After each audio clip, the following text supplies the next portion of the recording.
অ্যাকাউন্টসে একটা important chapter হচ্ছে valuation of goodwill. এই ভ্যালুয়েশন অফ গুডউইলটা এর উপর আমি সেশন চালাচ্ছি। এই সেশনে আজকে ফার্স্ট ক্লাস। এই প্রথম ক্লাসে আমি ভ্যালুয়েশন অফ গুডউইল কি আর ভ্যালুয়েশন অফ গুডউইল আমরা কিভাবে করব, কতগুলো মেথড আছে সেইগুলো সমস্ত শেখাবো। পরের ক্লাসগুলোয় আমি সমস্ত মেথডের ফর্মুলাগুলো দেব, ফর্মুলাগুলো দিয়ে তার একটা একটা করে প্রবলেম সলিউশন করে তোমাদের দেখাবো। প্রথমে আমরা এই চ্যাপ্টারটা আগে কিন্তু আমাদের এইচএস লেভেলে ছিল না, এখন কিন্তু এইচএস লেভেলেও এসে গেছে।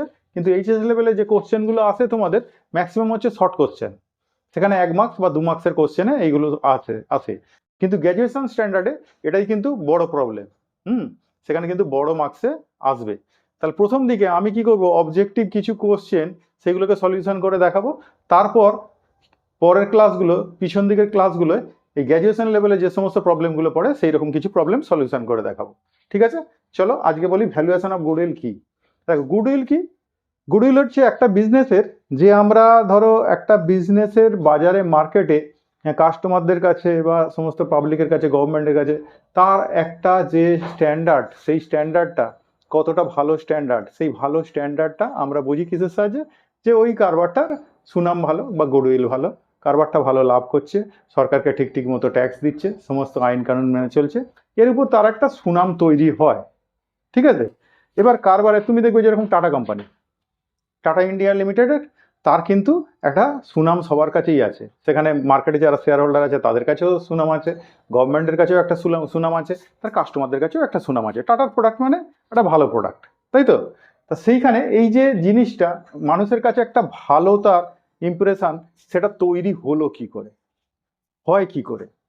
এই ভালো ইমপ্রেশনটা আমরা যখন ফাইন্যান্সিয়াল দিক দিয়ে দেখব, বা আমরা যখন অ্যাকাউন্টসের হিসাব শাস্ত্রের দিক দিয়ে দেখব, বিচার করব, আমরা কিন্তু হিসাব শাস্ত্রের দিক দিয়ে বলবো না যে একটা পাবলিক বলছে হ্যাঁ ওর সুনাম আছে, ওর প্রোডাক্টটা ভালো, বা ওর কোম্পানিটা খুব সুন্দর, হ্যাঁ কোম্পানিটা অনেক লেবার কাজ করে, লেবারদের সঙ্গে ব্যবহার ভালো করে, এই সব দিয়ে তো আর সুনামটা আমরা মেজারমেন্ট করতে পারবো না।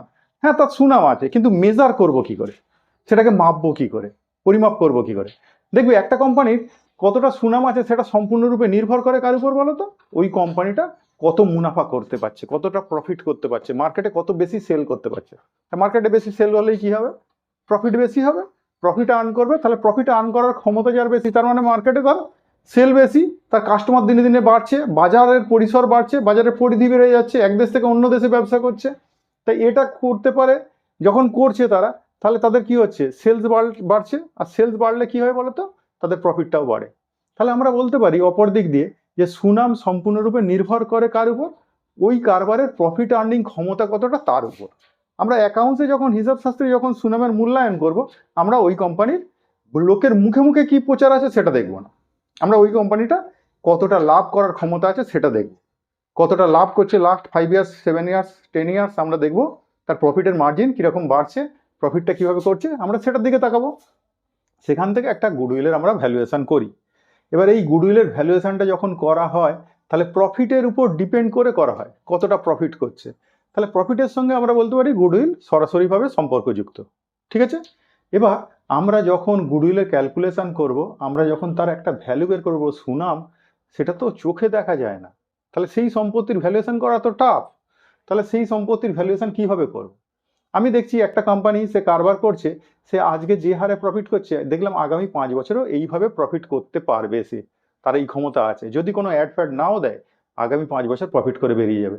তাহলে আমরা বলবো 5 বছরে তার প্রফিট করার ক্ষমতা কতটা, তাহলে সেই 5 বছরে প্রফিট করার ক্ষমতা যতটা, সেটাই বলবো তার গুডউইল, তার সুনাম।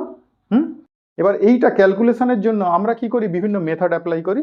যেরকম এর মেথড হচ্ছে 4টে মেথড আছে। 1 নম্বর মেথড বলা হয় average profit method. Average profit হচ্ছে আমরা ধরো পাস্ট 5 বছর, 6 বছর, 10 বছর তার প্রফিট আর্নিং ক্ষমতাটা দেখবো, বা তার প্রফিট কতটা হয়েছিল দেখবো, সেখান থেকে একটা অ্যাভারেজ করব। অ্যাভারেজ করে এবার বললো গুডউইল হয়তো 3 টাইমস ওই অ্যাভারেজ প্রফিটের, তাহলে কি করবো, সেই অ্যাভারেজ প্রফিটটা বের করে তার 3 টাইমস করে দেবো, 3 দিয়ে মাল্টিপ্লাই করে দেবো।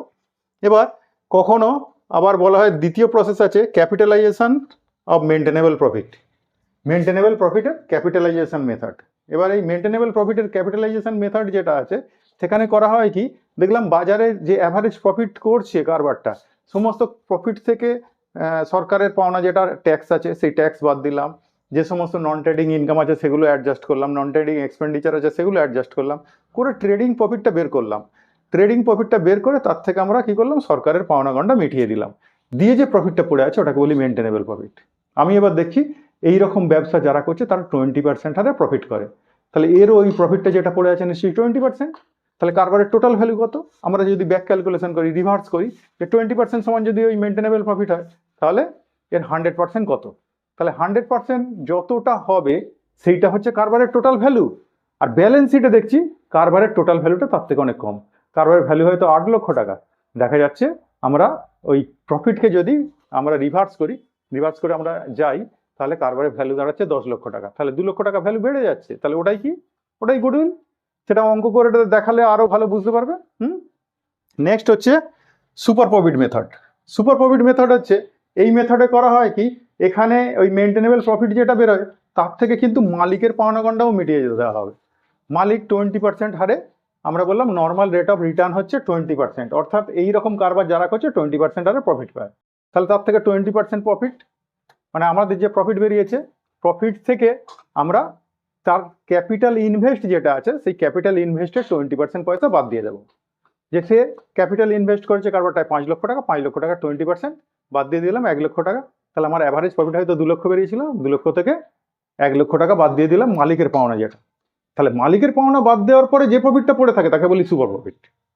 এবার এই সুপার প্রফিটের গুডউইল বললো 3 গুণ, তাহলে তাকে 3 দিয়ে মাল্টিপ্লাই করে দেবো, ঠিক আছে। এটা হলো সুপার প্রফিট মেথড, সেটা ফর্মুলা দিলে অঙ্ক করলে আরো ভালো ক্লিয়ার হবে। দেখো নেক্সট পরের মেথড হচ্ছে অ্যানুইটি মেথড। এই অ্যানুইটি মেথডেও করা হয় কি, গুডউইলের ক্যালকুলেশন করা হয় সুপার প্রফিট থেকে।